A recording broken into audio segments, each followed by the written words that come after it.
बिस्मिल्लाहिर्रहमानिर्रहीम।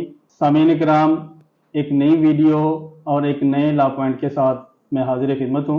तो आज का जो हमारा टॉपिक है चेक के बारे में है, क्योंकि बहुत आजकल ये इशू चला हुआ है। तो चेक कभी भी किसी इंसान को खाली चेक ना दें, इस बारे में आज हम डिस्कस करेंगे।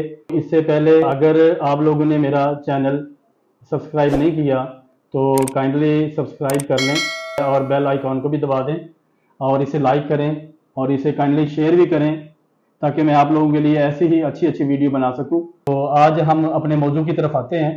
तो आजकल अक्सर बेशतर ऐसा होता है, जब लोग लेन देन करते हैं तो खाली चेक थमा देते हैं। तो काइंडली खुदारा ऐसा बिल्कुल ना करें, किसी तौर पे भी ना करें, क्योंकि खाली चेक इंतहाई ख़तरनाक और डेंजरस होता है।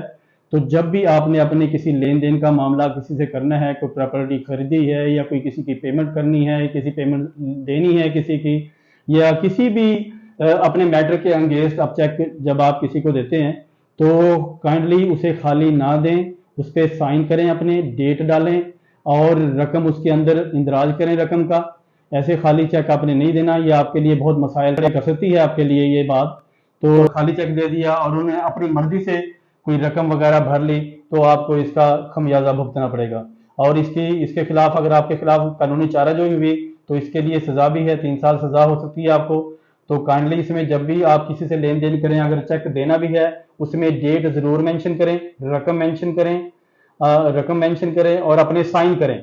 साइन करने के बाद हो सकता है जो एक सबसे इसमें एक इम्पोर्टेंट बात है वो ये है कि पॉसिबल हो तो आप अलग से एक तहरीर भी लिख लें कि किस मैटर और किस प्रॉपर्टी या किस रकम के एवज जो है या किस लेन देन के एवज जो है ये चेक दिया जा रहा है।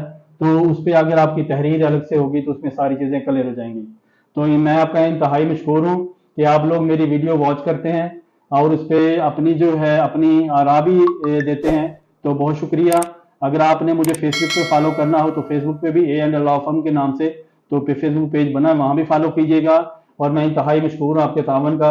मुझे अब अगली वीडियो के लिए इजाज़त दीजिए। अल्लाह हाफिज़।